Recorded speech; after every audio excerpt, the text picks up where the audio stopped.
Behind me is the grandiose memorial to Queen Victoria, Empress of India. Has an odd ring to it, but while my grandparents were listening to Harry Truman on the radio, America's 33rd president, India was still under the command of Mother England. Their headquarters, Calcutta. But while this city is still shaped by its colonial past, it's alive and vigorous more than ever in the present. And you won't find its soul in monuments, but on the streets, which is exactly where we're going.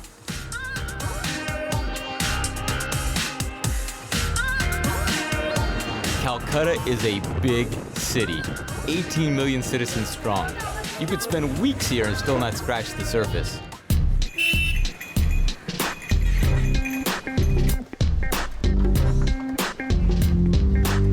You've seen them in the classic movies, and when you imagine India, the rickshaw is always there. Far away from its country of origin, Japan, the rickshaw is on its last legs in Calcutta. With a strong pullers union and a government unsure how to train them, it's not going away anytime soon. The topic of rickshaws is a controversial one. On one hand, it's a symbol of the city's past. And during the monsoon season, it's a practical way around town, as only these kinds of hand-pulled carts can make it through waist-deep water.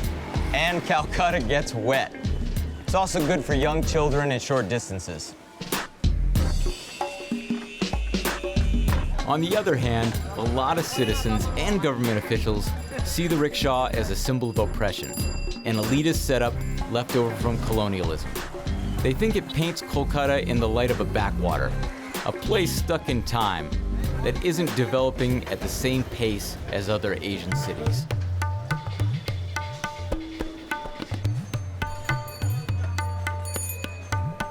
Yeah, I gotta admit, as much as I wanted to have this experience, it kind of feels weird being up here, like I'm some kind of imperialist.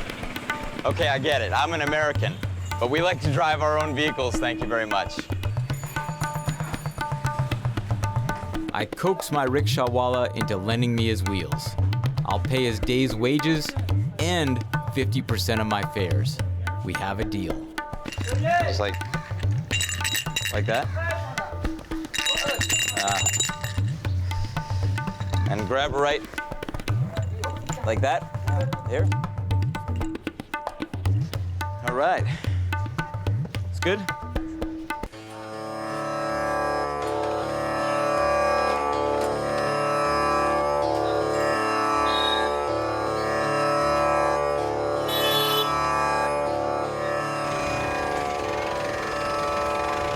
There you go. Back home, what you would consider a one-lane, maybe a two-lane road. Here in India is 3 or 4 lanes, so you kind of have to be your own traffic warden, and everybody sort of has to be in on this co-opt where you're sharing the road. There are no real lanes. You've all kind of finding a solution continually to how to keep things flowing.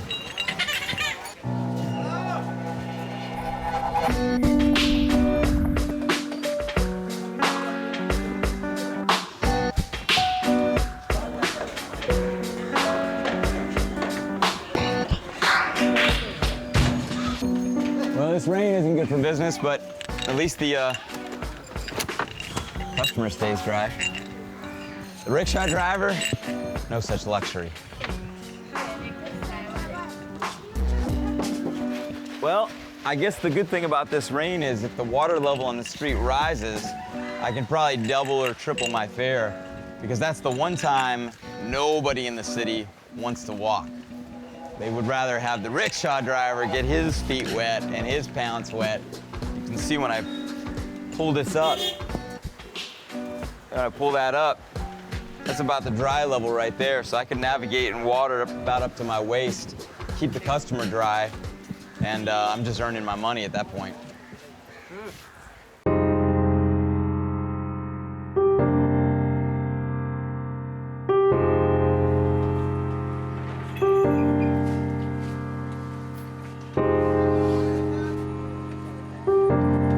So pulling a rickshaw is quite a physical experience. You've got to use your triceps to keep it down. If it gets to a certain level, you've got to use your biceps to pull it up. Kind of like grabbing a wheelbarrow with a heavy load. And you've got to use a lot of legs and back to keep that thing moving. You can see the physiques of these gentlemen. I think we should develop a workout called P60, sell it on late night, because I guarantee you, you're not going to weigh more than 60 kilograms if you've been pulling a rickshaw. You can see these guys are skin and bones from a lifetime of pulling these things, and they'll continue to pull them until they physically can't anymore, because they're just on that razor-thin line, living hand to mouth, where they need every minute of work, and they're going to work until they absolutely can't anymore. बचपन से ही rickshaw चला रहे हैं, 22 बरस से rickshaw चला रहे हैं। दाल भर पानी भी हो जाता है, तभी हम लोग पहुँच के बच्चा के स्कूल ले जाते हैं, स्कूल ले आते हैं। कोई इमरजेंसी घर में हो गया, कोई गाड़ी नहीं मिल रहा है, एकदम मोटे गाड़ी नहीं मिल रहा है, तब हम लोग बोले रिक्शा चल। अब बोला भैया कैसे जाएगा, चल पहुँच जाओ। रोब से लोग बोलता है हम लोग को रिक्शा बंद हो जाएगा, हम लोग क्या करेगा।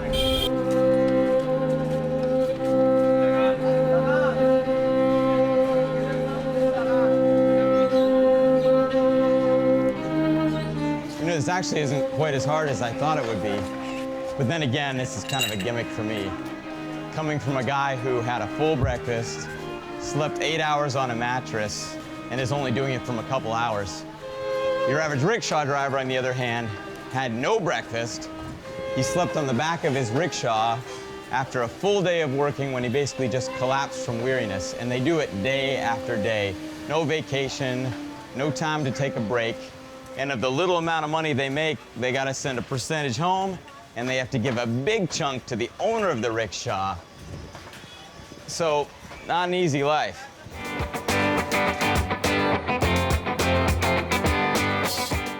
जब चाहो ऑन हो जाओ, एपिक ऑन चलाओ, available across all devices.